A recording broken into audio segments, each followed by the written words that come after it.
ہم جب عبادت کرتے ہیں تو عبادت میں بھی سجدہ خاک شفا پر کرتے ہیں۔ خاک پہ سجدے کا حکم ہے، یعنی بہتر خاک ہے کہ جس کے اوپر سجدہ کیا جائے، اور جو خاک شفا ہے چونکہ معتبر اور متبرک ترین مٹی ہے، اسی وجہ سے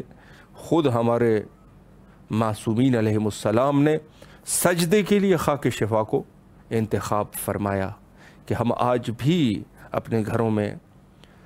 خاک شفا رکھتے ہیں اور اس کے اوپر سجدہ کرتے ہیں، اور اس کے لیے جو ثواب ہے یقیناً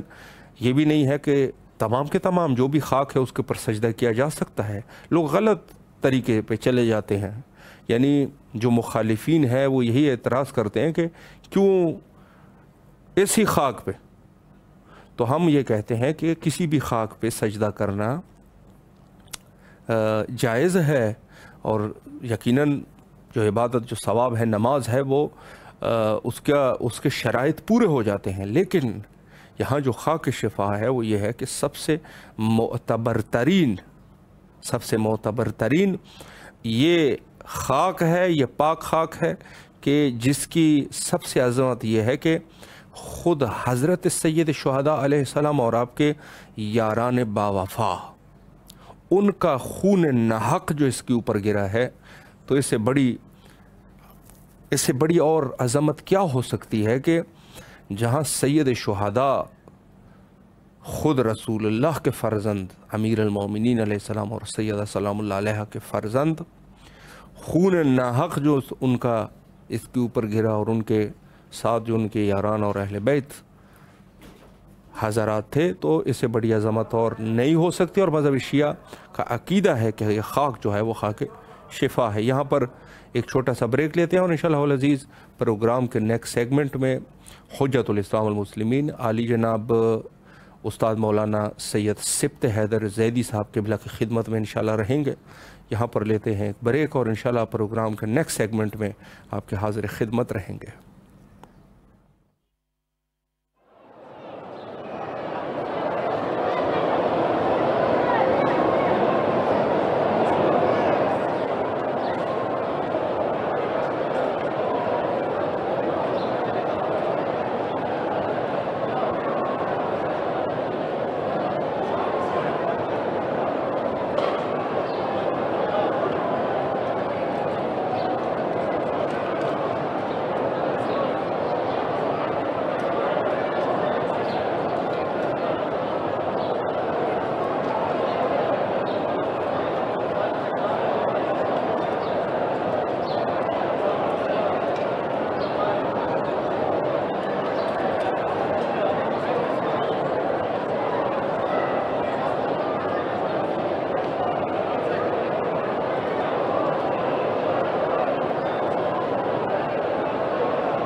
دوبارہ آپ کے حاضر خدمت ہے، اور خوش بختانہ اس وقت ہمارا رابطہ حجت الاسلام المسلمین علی جناب مولانا سید سبط حیدر زیدی صاحب قبلہ کے ساتھ قائم ہو چکا ہے، اور انشاءاللہ گفتگو وہی خاک شفا پر رہے گی۔ السلام علیکم ورحمۃ اللہ وبرکاتہ۔ علیکم السلام ورحمۃ اللہ وبرکاتہ۔ قبلہ خیریت سے ہے انشاءاللہ، طبیعت مزاج بخیر ہے؟ الحمدللہ خدا کا شکر۔ مولا آپ کو سلامت رکھے۔ سب سے پہلے تو امام حسین علیہ السلام ٹی وی کے تمام اراکین کی طرف سے آپ کے تہہ دل سے ممنون اور مشکور ہے کہ آپ نے مصروفیات کے باوجود ہمیں وقت دیا اور خدمت کا یہ موقع ہمیں فراہم فرمایا۔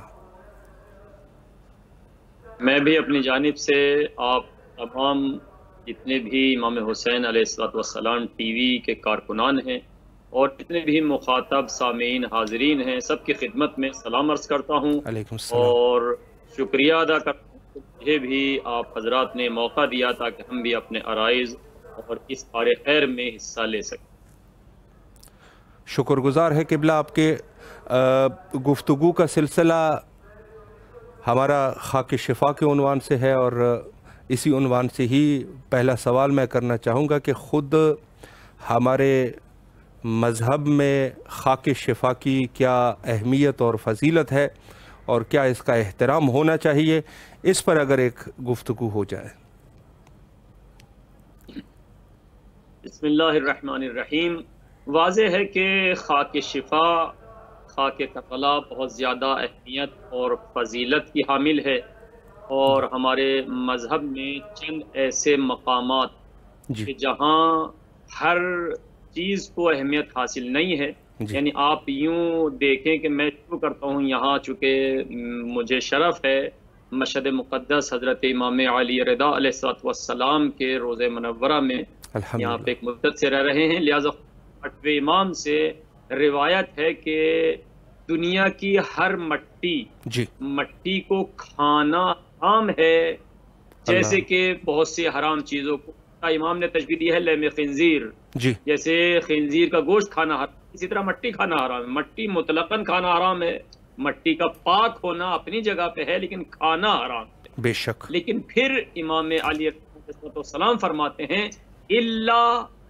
تربت امام حسین علیہ السلام، فقط یہی نہیں کہ استثناء فرماتے کہ امام حسین علیہ السلام کی تربت اور خاک شفا کو کھانا، بلکہ فرماتے ہیں کہ ہر مرض کی دوا ہے، ہر مرض کے لیے شفا ہے اس کا۔ سبحان اللہ۔ یہاں سے خود عظمت ظاہر ہے۔ اس کے علاوہ آپ یہ دیکھیں کہ دیکھیے ہمیں ائمہ طاہرین، چونکہ ہمارا مذہب شیعہ سیرت طیبہ ہے اہل بیت طاہرین علیہ السلام کی، آپ ائمہ طاہرین کی سیرت دیکھیں، واقعہ کربلا کے بعد سے امام زین العابدین علیہ السلام، امام محمد باقر سے لے کر کے آخر امام تک مسلسل اپنی نمازوں کے سجدے کربلا کی خاک پر کرتے چلے آئے، صحیح، خاک شفا پر سجدے، بے شک۔ یوں تو مطلقاً ہر مٹی پر پیغمبر اکرم کا فرمان تھا جو لی الارض مسجداً و طہورا، خداوند عالم نے میرے لیے ہر زمین کو، مطلق زمین کو پاک اور مباح اور بہرحال سجدگاہ قرار دیا ہے کہ میں اس پہ جہاں بھی چاہوں، جس مٹی پہ چاہوں سجدہ کروں، میرے لیے پاک ہے اور قابل سجدہ ہے، چونکہ پاک و پاکیزہ ہے۔ لیکن تمام کی تمام مٹیوں میں، تمام کی تمام زمینوں میں جو خاک کربلا اور خاک شفا کی عظمت ہے وہ کسی کو حاصل نہیں ہے، لہذا ائمہ طاہرین نے سب نے اس پر سجدہ کیا ہے، لہذا ہمارے لیے افتخار ہے اور یقیناً باعث برکت ہے۔ اس کے علاوہ صحیح، آپ باقاعدہ دیکھیں کہ خاک کربلا کے متعلق، خاک شفا کے متعلق جو استثناءات واقع ہوئے ہیں، جس کو کامل الزیارات میں بھی، خصائص حسینیہ میں شیخ جعفر شوشتری نے بھی، اور دوسری روایات خود بحار الانوار میں اور متعدد کتب میں باقاعدہ جو استثنائی شکل ہے، مثلا یہ کہ ایک سجدے کے علاوہ کہ جہاں بھی مومن نماز پڑھنا چاہے اس کے لیے، یعنی دنیا کی ہر طرح کی مٹی پہ جو پاک ہو، مباح ہو، جو شرائط فقہی ہیں، ان کے علاوہ اگر افضل ترین سجدہ چاہتا ہے اور اپنی اس نماز کو کئی گنا قبولیت کا درجہ دینا چاہتا ہے تو پھر بہتر یہ ہے کہ یہ سجدگاہ پہ، یعنی خاک شفا کی سجدگاہ پر سجدہ کرے۔ سبحان اللہ۔ دیکھیں باقاعدہ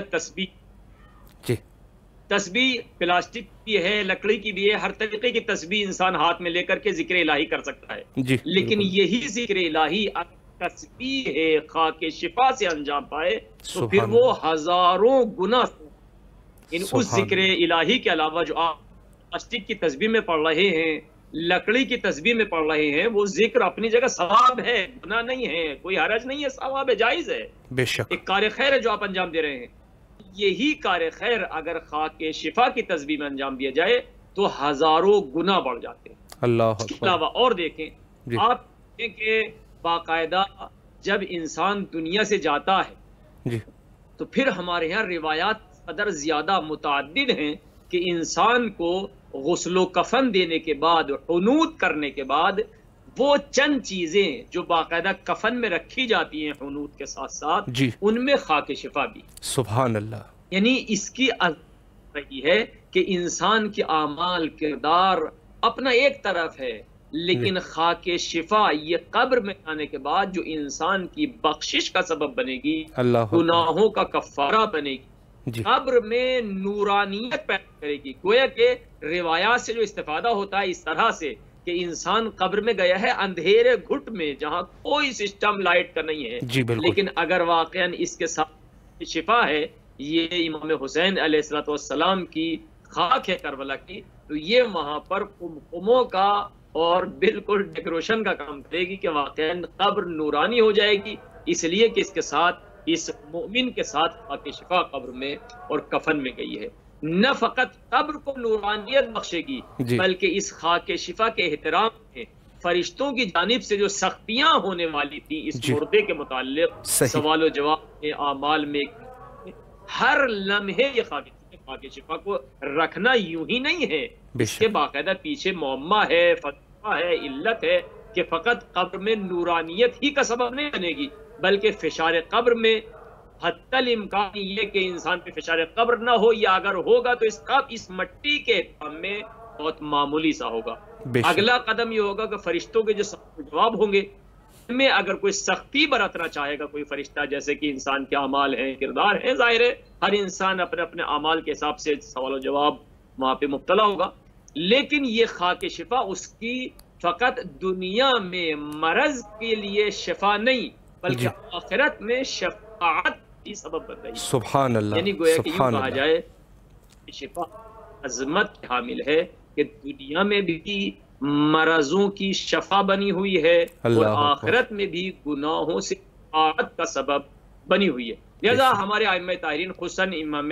زین العابدین علیہ السلام کی زندگی کو ہم دیکھتے ہیں کہ آپ نے باقاعدہ ایک رومال لیا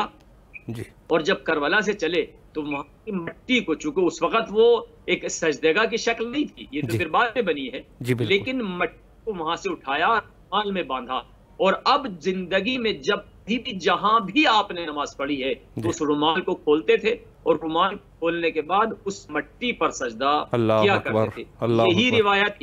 یہی پھر باقی ائمہ، لہذا تمام کے تمام ائمہ نے باقاعدہ خاک شفا کی عظمت کے سلسلے میں، خاک شفا کی برکت کے سلسلے میں اور اس کی اہمیت میں، خصوصاً شفا کے سلسلے میں، کہ اگر آپ کو کہیں بھی کوئی بھی دوا کارگر ثابت نہ ہو تو امام حسین علیہ السلام کی قبر مطہر کی ایک چنے کے برابر مٹی صحیح، اس کو البتہ جو فقہی فقہا نے بیان کیا ہے کہ اس کو پانی میں گھول کر کے اور پھر پانی سمیت پی جائیں تاکہ یہ بھی نہ ہو کہ بہرحال آپ نے مٹی کھائی ہے، لیکن یہ کہ خود مطلق روایات جب مٹی کھانے کی اجازت دی گئی ہے خاک شفا کھانے کی، نہ کہ مطلق مٹی، تو پھر ظاہر ہے یوں بھی کھانے میں کوئی حرج نہیں ہے، لیکن فقہی اعتبار سے یہ ہے کہ اس کو پانی میں گھول کے پیا جائے، تو یہ یعنی دنیا کی عظیم ترین اکسیر اعظم ہے، اکسیر اعظم کے جہاں جس کا کہیں کوئی علاج نہ ہو، وہ عقیدے کے ساتھ، البتہ عقیدت کے ساتھ، نہ کہ فقط یوں ہی، چونکہ ظاہر ہے اگر انسان کو عقیدہ ہے تو یقیناً یہ چیز شفا دے گی، ورنہ ظاہر ہے بہت سی دوائیاں اور بہت سی علاج ہوتے ہیں انسان کو۔ بہرحال دوسری بات یہ بھی ہوتی ہے کہ بہرحال انسان کی اپنی زندگی ہے، خداوند عالم کے ہاتھ میں موت و حیات ہے، کہاں کس کو، لیکن جہاں امکان شفا ہے وہاں پر عظیم ترین یعنی دوا، عظیم ترین اکسیر اعظم خاک شفا معصومین علیہ، لہذا عظمت یہیں سے ظاہر ہے کہ دنیا میں یہ مرضوں کی شفا ہے اور آخرت میں یہ شفاعت کا سبب بنے گی اگر مومن اس پر عقیدہ رکھتا ہے اور اس کو اپنے ساتھ قبر میں لے کر گیا ہے۔ بے شک قبلہ، میں یہاں پر ایک سوال اور بھی کروں، آپ کی بہرحال مصروفیت بھی ہے لیکن یہ سوال چونکہ ذرا مہم ہے، مختصراً اگر آپ جواب فرمائے فقہی اعتبار سے، اور اسے سوال یہ ہے کہ اصل بعض دفعہ ہمارے گھروں میں خاک شفا ہم رکھے ہوتے ہیں، لیکن ظاہر ہے بچے جو ہے، بچوں کا کھیلنا انہی خاک شفا کے ساتھ، یا دوسرے ایسی جگہ ہوتی ہیں کہ جہاں پر صحیح طریقے سے جو احترام خاک شفا ہونا چاہیے وہ نہیں ہوتا، تو اس کے بارے میں کیا نظریہ رکھیں گے آپ؟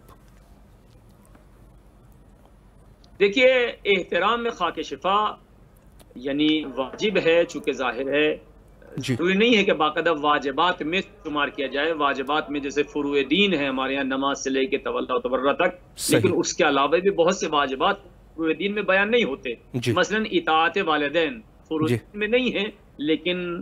قرآن سے بھی احادیث سے بھی ثابت ہے والدین کا احترام کرنا، اسی طرح استاد کا احترام فروع دین میں نہیں ہے، لیکن ظاہر ہے ہر فقہی اعتبار سے، اخلاقی اعتبار سے، عرفانی اعتبار سے سب کے سب واجب مانتے ہیں کرام کا احترام. اسی طرح ضروری نہیں ہے کہ اس زمرے میں شمار ہو. انہی میں سے جیسے قرآن کریم کا تذکرہ نہ اصول دین میں سے ہے نہ فروع دین میں سے، لیکن اس کا احترام اپنی جگہ ہر مسلمان پر واجب ہے. لہذا واجب کی جو گنتیاں گنی گئی ہیں وہ ایک محدود ہیں فقط بچوں کو یاد کرانے کے لیے فروع دین، لیکن ان کے علاوہ بھی بہت سی سینکڑوں ایسی چیزیں ہیں جو ہمارے یہاں فقہی لحاظ سے ان کا احترام واجب ہے. انہی میں سے خاک شفا ہے. لہذا والدین کو چاہیے کہ بہرحال اپنے بچوں کے ساتھ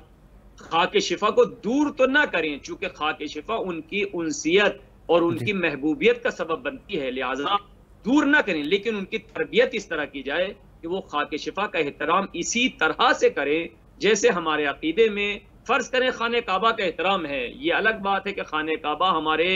ہر مسلمان اور ہر مومن کے قریب نہیں ہے، وہ مکے میں ہے اور ہم دنیا کے مختلف شہروں میں اور مختلف ملکوں میں ہیں، لیکن اسی کی طرح ہمارے ہر گھر میں خانہ کعبہ تو نہیں ہے لیکن قرآن کریم موجود ہے. قرآن کریم موجود ہے، لہذا ہمارے احترام ہم اپنے بچوں کی تربیت کرتے ہیں قرآن کریم کے احترام کے حوالے سے، اسی طرح ہمارے والدین کو چاہیے کہ اپنے بچوں کی اس طرح سے تربیت کریں کہ وہ خاک شفا کو بھی باقاعدہ سر چڑھا کے رکھے، احترام کرے، سبحان اللہ. بالکل مقدسات. دیکھیے ہم مقدسات حسینی کا کتنا احترام کرتے ہیں، تابوت ہے، تعزیہ ہے، علم ہے، ان کا کتنا احترام کرتے ہیں، جبکہ یہ فقط منسوب ہیں. خاک شفا اور ان میں سے آسمان کا فرق ہے. تابوت لکڑی کا ہے اور کپڑے کا ہے، علم لکڑی کا ہے کپڑے کا ہے، تعزیہ لکڑی کا ہے کپڑے کا اور جس چیز سے بنایا جاتا ہے کاغذ. لیکن پھر بھی چونکہ ہمارے یہاں منسوب ہو چکا ہے امام حسین علیہ السلام سے، لہذا ہمارے یہاں کس قدر احترام کیا جاتا ہے علم کا، تابوت کا، تعزیے کا. خاک شفا ان سب سے زیادہ افضل ہے. کیوں؟ اس لیے کہ اس میں وہ مٹی شامل ہے جہاں امام حسین کا خون بہا. بے شک. تو جب ہم اپنے بچوں کو علم کا، تابوت کا، تعزیے کا احترام کراتے ہیں، حتیٰ ذوالجناح کا احترام کراتے ہیں جو امام حسین کے نام سے نکلتا ہے، تو اب ہم جتنے بھی تبرک حسینی امام حسین کے نام پہ جتنے تبرکات نکلتے ہیں ہمارے یہاں مجلسوں میں، جلوسوں میں، ہم ان سب کا احترام کرتے ہیں اور ہمارے عقیدے کے لحاظ سے احترام کرنا ضروری ہے. بے حرمتی حرام ہے، تو اس سے بدرجہ اولا خاک شفا کا احترام. چونکہ ان سب چیزوں میں اور خاک شفا میں فرق یہ ہے کہ خاک شفا باقاعدہ امام حسین کی مٹی شامل ہے، امام حسین کا خون شامل ہے. لہٰذا اس عنوان سے تمام کے تمام تبرکات حسینی میں خاک شفا کربلا کی مٹی سب سے افضل ہے. جتنا زیادہ ہو سکے واجب ہے، اور جہاں بھی حد کی حرمت ہو رہی ہو، حد حرمت اور توہین کرنا خاک شفا کی حرام. بے شک بے شک. قبلہ اللہ آپ کے توفیقات خیر میں اضافہ فرمائے. آخر میں اگر کوئی مختصراً پیغام ہے مومنین کے لیے تو بسم اللہ کیجیے.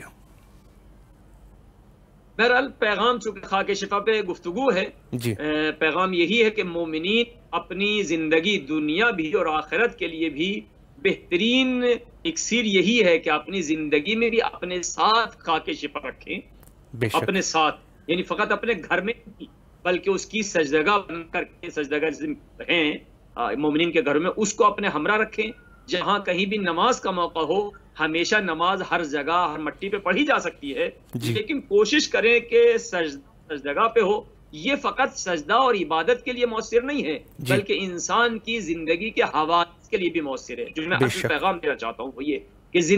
حوادث بھی اگر خاک شفا کسی مومن کے کپڑوں میں موجود ہے، علماء ہیں تو قبا کی جیب میں موجود ہے، اگر اور عام لباس میں، جہاں بھی آپ سفر پہ جا رہے ہیں، تو یہ ناگہانی حوادث سے بھی نجات کا سبب بنے گی اور حادثے ہوں گے لیکن آپ صحیح و سالم اور محفوظ رہیں گے. لہذا پیغام یہی ہے کہ دنیا میں بھی اپنے ساتھ خاک شفا رکھیں اور وصیت کر کے جائیں کہ مرنے کے بعد بھی آپ کی اولاد، آپ کے وارث آپ کے کفن میں خاک شفا رکھیں، تاکہ یہی خاک شفا دنیا میں ہمارے لیے شفا اور شفاعت کا سبب بنے اور آخرت میں بھی شفا اور شفاعت کا سبب بنے. انشاءاللہ امید ہے کہ حضرت امام حسین علیہ السلام کی یہ مقدس تربت اور یہ خاک ہمارے لیے دنیا میں بھی اور آخرت میں بھی کامیابی کا سبب قرار پائے. انشاءاللہ الہ آمین۔ قبلہ اللہ آپ کے توفیقات خیر میں اضافہ فرمائے۔ ایک دفعہ پھر بھی امام حسین علیہ السلام ٹی وی کے تمام اراکین کی طرف سے آپ کے نہایت ہی ممنون اور مشکور ہے، آپ تشریف لائے اور نہایت ہی مہم نکات پہ اشارہ فرمایا۔ یقیناً آپ کے لیے کربلا مقدسہ میں نائب وزیارہ اور دعا گو ہے، اور قبلہ آپ سے بھی امام حسین علیہ السلام ٹی وی کے تمام اراکین کے لیے التماس دعا کرتے ہیں۔ یا علی التماس دعا، خدا حافظ۔ خدا حافظ، فی امان اللہ، فی امان اللہ۔ جی یہ تھے ہمارے ساتھ حجت الاسلام المسلمین عالی جناب مولانا استاد سید سبط حیدر زیدی صاحب قبلہ مشہد مقدس سے گفتگو فرما رہے تھے۔ خاک شفا کے عنوان سے سوالات ہوئے اور انہیں نہایت ہی عالمانہ اور ایمان کو تازہ کرنے والے جوابات ارشاد فرمائے، جو کہ